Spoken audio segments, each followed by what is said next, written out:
one must imagine Sisyphus happy. If you were on any social media at all this last summer, you no doubt had this phrase etched into your mind. For those who weren't, the trend initially consisted of people comparing daily meaningless tasks, like doing laundry or dishes, to Sisyphus' eternal and futile task of rolling his boulder up a hill. The trend then spread and abstracted, as all internet fads do, but its core remained about questioning or reaffirming the meaning of life and its struggles. While initially pessimistic, it morphed into an earnest respect for hard work and perseverance, even in the smallest of things. This existentialist line of thought is usually attributed to Albert Camus, who originally coined the term "one must imagine Sisyphus happy" in his 1942 seminal philosophical essay, The Myth of Sisyphus. In The Myth of Sisyphus, Camus argues that Sisyphus' story is not one of tragedy, but of triumph. He rejects those who would define Sisyphus' task as meaningless, but also reject those who would claim the task had any meaning at all. Camus instead believes in the absurd. I introduced Camus as an existentialist, but he frequently fought against this term, considering himself an absurdist, a philosophical category he invents and outlines over the duration of The Myth of Sisyphus. Absurdism is the philosophy that springs out from the double rejection of meaning and meaninglessness. For Camus, it's not the unreasonable and cruel nature of the world that's absurd. But what is absurd is the confrontation of this irrational and wild longing for clarity whose call echoes in the human heart. The absurd depends as much on man as on the world. The world is both reactionary and spontaneous. Events happen just as much randomly as they do consequently. When faced with an irrational world, it's equally irrational to attempt to look at it rationally. Ironically, Camus himself died young. His friend crashed the car while he was in the passenger seat. So then, wouldn't that make Camus an existentialist, even as the back cover of The Myth of Sisyphus describes him as? No, because Camus asserts that we must move forward and take action, as our response to our situation is the only part of our lives that we can truly control. Camus invokes Sisyphus' task not to highlight the futility of it, but the heroism of Sisyphus' willingness to persevere. Sisyphus' constant war against the absurd is why Camus crowns him as an absurd hero. Sisyphus' failure is not what matters. Even his struggle hardly matters. For Camus, the importance of the myth only comes to light once the boulder has slipped from Sisyphus' calloused and sweaty palms. It is during that return, that pause, that Sisyphus interests me. At each of those moments when he leaves the heights and gradually sinks toward the lair of gods, he is superior to his fate. He is stronger than his rock. To stand up in stride in the face of a cruel and unusual world is the peak of what a human can achieve. The gods don't win if you fall down. They win when you don't get back up. Your failure only defines you as long as you allow it to. Kendall Roy is a character defined by and entrenched in failure. Being a central character of HBO's Succession, a show about the many children of a dying media mogul vying to become his replacement, Kendall is cunning, traitorous, and vile. Yet, he's frequently referred to as Baby Girl by the fandom because, like an incompetent version of Sisyphus, he simply just cannot do anything right. Every single season, he attempts to become the CEO with some new strategy, and every single season, his hands slip and the boulder returns to the foot of the mountain. The final season is different, however. Due to his actions, not only does he once again lose the boulder, but the very mountain itself, when the goal he was striving towards is not only not his, but gone. Before he breaks down fully, he pleads to the one holdout that could tip the vote in his favor. Here's the thing. I am like a cog built to fit only one machine. Like, if you don't let me do this, I mean, it's the one thing I know how to do. I feel like if I don't get to do this, I feel like that's it. Like I might die. At the age of 7 years old, Kendall's father promised him an empire. His entire life, he has known nothing but that goal and has done everything to achieve it.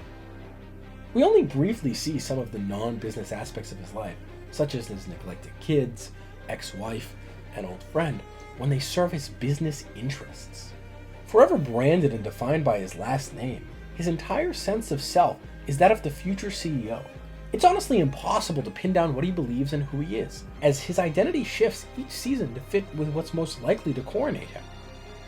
The show visually represents his pliability by surrounding Kendall with water whenever he pivots or is faced with an event that will set a pivot into motion. In Season 1, his internal hostile takeover ends with him crashing a car into a lake. His submissive son act ends while on a boat. His external hostile takeover ends half in a pool and half in a beachside resort. at his brief, non-waste our work endeavors, and on another boat.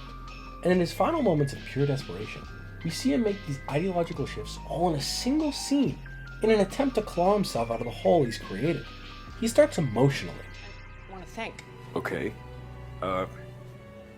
Think about what? Whether you want us to keep the company or hand it over to Tom and that piece of shit who killed our dad? Before pivoting to pure reason, It's stupid. We all get something here. I mean, you're voting against yourself. You realize that? This doesn't make, logic. Where's the logic? and then abandoning the logic, he cites seniority. It doesn't even make any sense. I'm the eldest boy. I am the eldest boy. You're not. And it mattered to him. He wanted this to go on. He is in fact not the eldest boy. Like an unestablished stream, as soon as he hits a bump, he changes direction instead of addressing the problems head on, never learning from his failure or gaining anything from his loss. He's a malleable empty suit bred to be the backup. The show further establishes Kendall's malleability and frailty as fatal flaws when it hands over the keys to its desired castle to Tom, a perfect Camusian absurd hero. Throughout the series, Tom faces tribulation after tribulation, yet unlike Kendall, he stays his course. Tom works his way up each inch of the corporate mountain, while dealing with his mentally abusive, cheating wife and the shit-talking human deity that is Logan Roy, earning him the moniker of Pain Sponge. But like Kendall, he deals with situations completely out of his control and fails frequently. The difference is that Tom never bows to the absurd or changes according to what he thinks it wants. His refusal to waver gains him respect among both his colleagues and the audience, as if he can push his boulder without sacrificing his identity, so can we. This, above any business move or ploy, is the reason why Succession crowns him king. The show ends with Kendall staring out into the wide, windy ocean, seemingly about to kill himself. But it cuts before he actually moves a muscle to do so. A glimmer of hope. In truth, he didn't actually lose the mountain, but simply reached the bottom for the first time. According to Camus, life isn't a series of challenges, but is a challenge itself. Life is worth living, as to die is to cease to struggle, and to struggle is wonderful. Living is keeping the absurd alive. Keeping it alive is, above all, contemplating it. The search for what absurdity lies between meaning and meaninglessness is humanity's futile purpose. To kill yourself is to forfeit your answer to a question that only you can derive, as no one else has lived your life. The past is memories, and the future does not yet exist. Even if the present is intolerable, killing yourself only cements it forever. His future. His unique and dreadful future. He sees and rushes toward it. In its way, suicide settles the absurd. It engulfs the absurd in the same death. The myth of Sisyphus is a takedown of suicide, and Succession is a takedown of purpose. Camus rails against suicide and the misconceptions that create it, such as the hyper-success and status-oriented world of Succession. In the end, Kendall hasn't been destroyed by the system, but escaped it. His life isn't over, it's just begun. This is why Jesse Armstrong, the creator of Succession, cut the original ending where Kendall jumps into the water.